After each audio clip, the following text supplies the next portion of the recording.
डर सबको लगता है। वैम्पायर। मेरे दोनों बच्चों को जन्मदिन की बहुत बहुत बधाई हो। अब तुम दोनों 21 के हो गए हो, थोड़े तो समझदार बन जाना। बहुत परेशान करते हो मुझे। अरे माँ, चाहे हम कितने भी बड़े हो जाएं, लेकिन तुम्हें परेशान करना कभी बंद नहीं करेंगे। वो तो हम दोनों का सबसे फेवरेट काम है। जतिन और आर्यन का आज 21वां जन्मदिन था। रात को वो अपना बर्थडे सेलिब्रेट कर रहे थे, तभी बाहर से एक अजीब सी आवाज आई, जैसे कई सारे पक्षी झुंड बनाकर एक साथ विलाप कर रहे हों। हे भगवान, आज के दिन में इन चमगादड़ों को आना था क्या? न जाने क्या अपशगुन फैलाने आते हैं। पिछले 21 सालों से मेरा दिमाग खराब किया हुआ है। हर अमावस को यहाँ झुंड बनाकर आ जाते हैं। लाओ, मुझे एक डंडा दो, अभी भगा कर आता हूँ। मेरे भाई, वो चमगादड़ हैं, कोई चिड़िया नहीं है जो डंडा देखकर भाग जाएंगे। छोड़ो उन्हें, मुझे तो बहुत नींद आ रही है। मैं तो अपने कमरे में सोने जा रहा हूँ। हाँ, मैं भी चल रहा हूँ। कमरे की खिड़की देख लेना जरा, कहीं कुंडी खुली हो और ये चमगादड़ कमरे के अंदर आ जाए। ठीक है माँ, गुड नाइट। सब अपने अपने कमरे में जाकर सो गए, लेकिन पूरी रात चमगादड़ों का वो झुंड उनके घर के ऊपर मंडराता रहा। गांव का एक आदमी हरीश अपने साइकिल पर वहां से गुजर रहा था। तभी उसका ध्यान भी उन चमगादड़ों के झुंड पर पड़ा। ए भगवान, पता नहीं इस घर में रहने वाले इंसान है या राक्षस। हर अमावस को इनके घर के ऊपर चमगादड़ों का झुंड मंडराता रहता है। यहाँ से तो गुजरने से भी डर लगता है। अगली बार अमावस होगी तो यहाँ से गुजरूंगा ही नहीं। अगली सुबह खिड़की से सूरज की किरणें जतिन और आर्यन के कमरे में पड़ती है। इससे पहले कि उनकी आंख खुलती, तभी उन्हें बाहर से लोगों की चीख सुनाई देती है। दोनों हड़बड़ाकर उठते हैं। अरे, ये किसकी आवाज थी? आवाज तो बाहर से आ रही है। चलकर देखते हैं। जतिन, आर्यन और उनकी माँ जल्दी से दौड़कर घर के बाहर जाते हैं तो उनके घर के पीछे लोगों का जमावड़ा लगा हुआ था और गांव के एक आदमी का मृत शरीर वहां पड़ा हुआ था। उसका शरीर पूरी तरह सफेद हो चुका था और आंखों की पुतलियां भी बाहर निकलकर आई हुई थी। उसे देखकर ऐसा लग रहा था मानो उसके शरीर का कतरा कतरा खून पीकर किसी ने उसे मार डाला हो। हे भगवान, ये सब क्या हो रहा है? इस आदमी का मुर्दा शरीर हमारे घर के पीछे क्यों लेकर आए आप लोग? इसे हम लोग लेकर नहीं आए हैं। सुबह जब मैं और हरिया खेत की तरफ जा रहे थे, तब कुछ अजीब सी गंध आई हमें। यहाँ आकर देखा तो इसका मृत शरीर पड़ा हुआ था। कल तुम्हारी ही छत के ऊपर चमगादड़ मंडरा रहे थे ना? हो ना हो, तुम लोग जरूर कुछ न कुछ तंत्र मंत्र करते हो। फालतू बातें मत करो। आज तक किसी ने देखा है मुझे जादू टोना करते? चुपचाप अपने अपने घर जाओ। शशि ने गांव वालों को धमकाकर वहां से भगा दिया, लेकिन जैसे ही अगली अमावस की रात आई तो फिर से उनकी छत के ऊपर चमगादड़ों का झुंड आकर विलाप करने लगा। न जाने ये चमगादड़ हमारे घर के ऊपर ही क्यों मंडराते हैं। बस इस बार कोई अनहोनी ना हो, वरना गांव वाले न जाने क्या सोचेंगे। आज इसी डर को लेकर शशि को पूरी रात नींद नहीं आई। अगली सुबह उसने घर के पीछे जाकर देखा तो वहां पर कुछ नहीं था। उसका मन थोड़ा शांत हुआ, लेकिन तभी गांव के कुछ लोग दौड़ते हुए गांव की झाड़ियों की तरफ जा रहे थे। अरे, ये सब लोग दौड़ते हुए कहाँ जा रहे हैं मधु? गांव में कुछ हो गया है क्या? अरे, तुम्हें नहीं पता क्या? शशि बहन, गांव की झाड़ियों में वैसा ही एक शव मिला है जो पिछली बार तुम्हारे घर के पीछे मिला था। किसी ने उसी तरह से एक आदमी को मार डाला है। उसका भी पूरा शरीर सफेद हो गया है, जैसे किसी ने उसका खून चूस लिया हो। ये बात सुनकर शशि भी डर गई। अगली कई अमावस तक ऐसा ही चलता रहा। चमगादड़ों का एक झुंड उनके घर पर मंडराता और उसी रात गांव का कोई न कोई आदमी मारा जाता। एक दिन, अरे आर्यन, इतनी रात को तू कहाँ जा रहा है बेटा? पता ना घर के बाहर वो चमगादड़ों का झुंड मंडरा रहा है। इतने महीनों से हर अमावस को किसी न किसी की जान जा रही है। हाँ, आज अमावस की रात है, तेरा घर से बाहर निकलना ठीक नहीं है। लेकिन माँ, मेरा जाना जरूरी है। नहीं, मैं तुझे कहीं नहीं जाने दूंगी। देखो माँ, गांव में जो भी हो रहा है वो मैं समझता हूँ, लेकिन इस वक्त मुझे जाना ही होगा। आर्यन जबरदस्ती अपने घर से निकल जाता है। जब वो घर से निकला तो घड़ी में रात के 11 बजे हुए थे। वो देर रात लगभग 2 बजे अपने गांव वापस आया। वो गांव की झाड़ियों के पास पहुंचा ही था कि तभी उसे किसी की चीख सुनाई दी। उसने सामने की तरफ देखा तो एक वैम्पायर झाड़ियों की तरफ खड़ा था। उसकी वेशभूषा और शरीर की बनावट बिल्कुल एक चमगादड़ जैसी थी। उसे देखकर आर्यन की आंखें फटी की फटी रह गई। वो बुरी तरह डर गया। तभी उस वैम्पायर ने उसकी आंखों के सामने उस आदमी की गर्दन में अपने दांत गड़ाकर उसका सारा खून चूस लिया और कुछ ही देर बाद एक चमगादड़ का रूप लेकर वहां से उड़ गया। इसका मतलब गांव में जो खून पीने वाले राक्षस की बातें हो रही हैं, वो बिल्कुल सच है। लेकिन ये वैम्पायर अचानक से हमारे गांव में कैसे आने लगे? आर्यन दबे पैरों से झाड़ियों की तरफ गया तो किसी गांव वाले का मृत शरीर वहां पड़ा हुआ था। आर्यन उस आदमी को उठाता है। तभी कुछ गांव वाले दौड़ते हुए वहां पहुंच जाते हैं, लेकिन आर्यन को वहां देखकर उनके रोंगटे खड़े हो जाते हैं। अच्छा, तो तू ही है वो पिशाच जो गांव वालों का खून चूसकर उन्हें मार रहा है। आज तो हम गांव वालों ने तुझे रंगे हाथों पकड़ा है। अब तो हम तुझे छोड़ेंगे नहीं। अरे, तुम सबका दिमाग खराब हो गया है क्या? ये सब मैंने नहीं किया। मैं तो अस्पताल से लौट रहा था और मैंने इसकी चीख सुनी तो मैं यहाँ आ गया और मैंने उस वैम्पायर को इसे मारते हुए देखा है। उसने इसे मारा और फिर चमगादड़ बनकर यहाँ से उड़ गया। अरे, तो इस गांव में चमगादड़ों का लेना देना भी तो तुम लोगों से ही है। तुम लोगों के घर पर पिछले 21 सालों से चमगादड़ मंडरा रहे हैं। व्यर्थ में तो किसी के घर पर वो नहीं मंडराते। जिस दिन गांव में तुम्हारे घर के पीछे वो पहली मौत हुई थी ना, उसी दिन तुझे खत्म कर देना चाहिए था। तो गांव में इतने लोगों की जान नहीं जाती। लेकिन कोई बात नहीं, तब न सही तो अब सही, आज तो हम तुझे मार कर ही रहेंगे। खत्म कर दो इसे, मारो। गांव वालों की चीख सुनकर शशि और जतिन भी वहां आकर इकट्ठा हो गए, लेकिन सब लोगों ने आर्यन को घेरा हुआ था। ये देखकर वो दोनों बुरी तरह घबरा गए। अरे क्या कर रहे हो तुम लोग मेरे बेटे के साथ? छोड़ो उसे। हाँ, छोड़ो मेरे भाई को।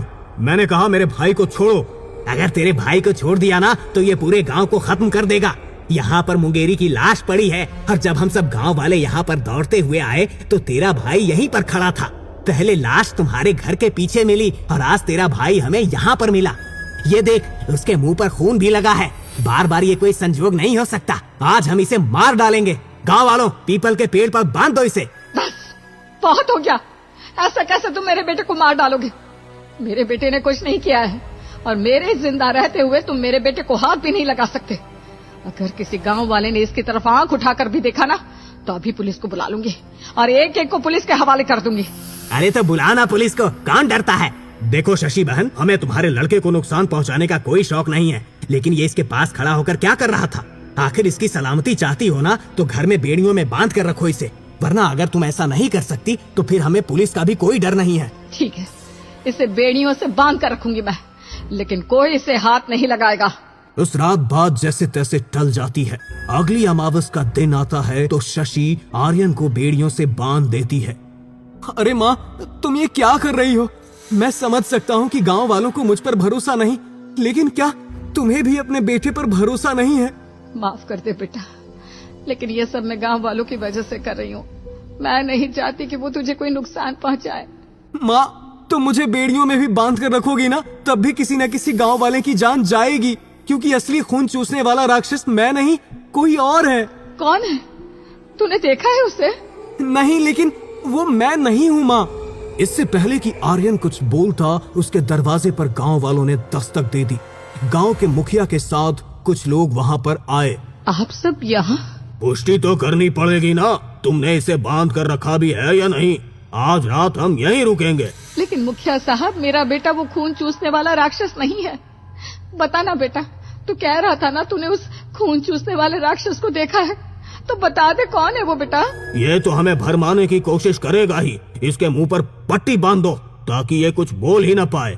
लेकिन मुखिया जी, मैं बिल्कुल सच कह रहा हूँ, मैंने कुछ नहीं किया। मुझ पर शक करके आप एक और गांव वालों की जान खतरे में डाल रहे हो। चुप, एकदम चुप। पट्टी बांध दो इसके मुंह पर। थोड़ी देर बाद उनकी छत पर फिर से वो चमगादड़ों का झुंड मंडराने लगता है और उनके विलाप की आवाज पूरे घर में गूंज जाती है। आज चाहे ये पूरी रात तुम्हारे घर के ऊपर मंडराते रहे, लेकिन आज हम तुम्हें यहाँ से बाहर नहीं निकलने देंगे। लगभग 2 घंटे तक सब गांव वाले वहीं बैठे रहे। 2 घंटे तक गांव में ऐसी कोई प्रतिक्रिया नहीं हुई, लेकिन 2 घंटे बाद उन्हें एक भयानक चीख सुनाई दी। ये तो बिल्कुल वैसी ही चीख थी। इसका मतलब आज भी कोई मारा गया। लेकिन अगर ये यहाँ है तो। आर्यन कुछ बोलना चाहता था, इसलिए वो बहुत छटपटा रहा था। खोलो इसे। गांव वालों ने आर्यन को खोला। मैंने कहा था ना, वो कोई और है। अगर वो कोई और भी है तो आज पकड़ा गया होगा। गांव वाले आज पहले से ही वहां पहरा दे रहे थे और आज तो वो राक्षस उनके हत्थे चढ़ी गया होगा। जल्दी चलो। गांव वालों के साथ शशि और आर्यन भी वहां पहुंचे। गांव वालों ने उसे शिकारी के जाल में पकड़ लिया था। वो छटपटाता हुआ गांव वालों की तरफ उन्हें मारने के लिए बढ़ रहा था। अच्छा, तो ये है वो। ये मेरी पुश्तैनी तलवार है। इस वहशी को तो आज मैं अपनी इस पुश्तैनी तलवार से ही खत्म कर दूंगा। मुखिया जी ने उसके ऊपर अपनी तलवार से वार किया, लेकिन एक के बाद एक कई वार करने के बाद भी उसके ऊपर उनका कोई असर नहीं हुआ और वो और जोर जोर से घुर्राने लगा। इस पर तो कोई असर ही नहीं हो रहा। ऐसे तो हम इसे खत्म नहीं कर पाएंगे। शायद इसे मारने का तरीका कुछ और है। हम इस तरह किसी आम औजार से शायद इसे नहीं मार सकते। इससे पहले कि आर्यन कुछ और कहता, वैम्पायर बौखला गया। जिन गांव वालों ने जाल को पकड़ा हुआ था, वैम्पायर ने अपनी सारी ताकत से उन्हें धक्का दिया और आर्यन के ऊपर लपक पड़ा। उसके हाथ में आर्यन का हाथ आ गया, लेकिन जैसे ही उसने आर्यन के हाथ को छुआ, वो बुरी तरह चीखने लगा और उसने आर्यन को धक्का देकर दूर फेंक दिया। इसी मौके का फायदा उठाकर गांव वालों ने फिर से उस जाल को कसकर पकड़ लिया और एक रस्सी से उसे सामने के पेड़ पर बांध दिया। तेरे हाथ में ऐसा क्या था बेटा जिससे वो डर गया? मेरे हाथ में तो कुछ भी नहीं है माँ। दिखा। शशि ने जैसे ही आर्यन का हाथ देखा तो उसके हाथ पर जन्म से एक निशान था जो बिल्कुल महादेव के त्रिशूल जैसा था। ये तो वही निशान है बेटा जो तुझे जन्म से मिला है, महादेव के त्रिशूल का निशान। शायद यही एक अंदेशा है। लेकिन माँ, मेरे हाथ का निशान इसका अंत तो नहीं कर सकता ना? तेरे हाथ का ये निशान नहीं, लेकिन महादेव का त्रिशूल इसका अंत कर सकता है। तू शायद नहीं जानता कि मैं तेरी सगी माँ नहीं हूँ बेटा। पहले मैं अनाथ आश्रम में नौकरी करती थी। जब तू 1 दिन का था तो कोई तुझे वहाँ छोड़कर चला गया था और तेरे साथ एक झोला भी था जिसमें तेरे कुछ कपड़े और एक त्रिशूल था। ठीक वैसा ही जैसा निशान तेरे हाथ पर बना है। शायद वो त्रिशूल इसका अंत कर सकता है। मैं अभी वो लेकर आती हूँ। ये सुनकर वो वैम्पायर फिर से छटपटाने लगा। शशि जल्दी से घर गई और आर्यन के बचपन के सामान से वो त्रिशूल लेकर जल्दी से झाड़ियों की तरफ पहुंची। शशि ने आर्यन के हाथ में वो त्रिशूल पकड़ाया और गांव वालों ने रस्सियों से बंधे हुए उस वैम्पायर को कसकर पकड़ लिया। आर्यन ने वो त्रिशूल सीधे उसके सीने में घोंप दिया। तभी वहां उसकी तेज चीख गूंजी। उसकी चीख गूंजते ही वहां चमगादड़ों का झुंड आकर इकट्ठा हो गया और उसके मृत शरीर के ऊपर जाकर विलाप करने लगा। लेकिन धीरे धीरे उसका शरीर बदलने लगा और देखते ही देखते उसने शशि के दूसरे बेटे जतिन का रूप ले लिया। वो धाराशाही होकर गिर गया। लेकिन यह देखकर कि उस वैम्पायर ने जतिन का रूप ले लिया है, यह देखकर शशि के होश उड़ गए। नहीं जतिन, नहीं, ये मेरा बेटा जतिन नहीं हो सकता। जतिन, जतिन। शशि रोती चीखती हुई जतिन के शरीर को सहलाने लगी। जतिन का शरीर भी अब बिल्कुल सफेद हो चुका था। नहीं, मेरा बेटा मुझे छोड़कर नहीं जा सकता। हम तुम्हारा दुख समझ रहे हैं शशि बहन, लेकिन ये तुम्हारा बेटा नहीं था। ये एक राक्षस था जिसका अंत होना बहुत जरूरी था, वरना तुम जानती हो ना, ये पूरे गांव को खत्म कर देता। हाँ माँ, उस रात मैंने सब कुछ देख लिया था और गांव वालों के साथ मिलकर एक खेल रचा था। मैं तुम्हें ये नहीं बता सकता था क्योंकि तुम शायद मेरी बात को नहीं समझ पाती और ना ही मैं जतिन को हमारे ऊपर शक होने दे सकता था। मैंने तुमसे सब छुपाया, मुझे माफ कर दो माँ। ये सब मेरी ही गलती है। जब ये पैदा हुआ तभी पंडित जी ने मुझे कह दिया था कि ये बच्चा ईश्वर की देन नहीं बल्कि शैतान का रूप है। इसका जन्म उस नक्षत्र में हुआ था जो सबसे अशुभ माना जाता है। कहा जाता है कि वो नक्षत्र तब बनते हैं जब कोई वैम्पायर अपना शरीर छोड़ता है, और अगर उसी नक्षत्र में किसी का जन्म हो जाए तो वो एक इंसान नहीं बल्कि उसी रक्त पिशाच का रूप होता है। बचपन में भी मैंने बहुत बार ऐसी चीजें देखी। लेकिन एक माँ की ममता के आगे मैंने सब कुछ छुटला दिया। जतिन, बेटा तू यहाँ क्या कर रहा है? शशि की आवाज देते ही जतिन वहां से उठकर भाग गया, लेकिन शशि ने देखा तो वहां एक मरी हुई बिल्ली पड़ी थी जिसका खून जमीन पर पड़ा हुआ था। इसने एक बिल्ली को मार डाला। कभी ये कबूतर को मार डालता है, कभी किसी जानवर को। हे भगवान, ये सब क्या हो रहा है? कहीं उन पंडित जी का वचन सच ना हो जाए। नहीं नहीं, मुझे अपने बच्चों को सबसे छुपा कर रखना होगा। मैं ये सच किसी को नहीं बता सकती कि मेरा बच्चा बाकी बच्चों से अलग है। तुम खुद को इसका दोष मत दो माँ, जो होना था वो हो गया और इसमें तुम्हारी कोई गलती नहीं है। चलो। सब गांव वालों ने वहीं पर जतिन का अंतिम संस्कार कर दिया और उसका अंतिम संस्कार उसी नक्षत्र में हुआ जिस नक्षत्र में उसका जन्म हुआ था। अभी तो गांव के ऊपर से खतरा टल गया है, लेकिन कौन जानता है कि वैम्पायर फिर किसके रूप में जन्म ले ले।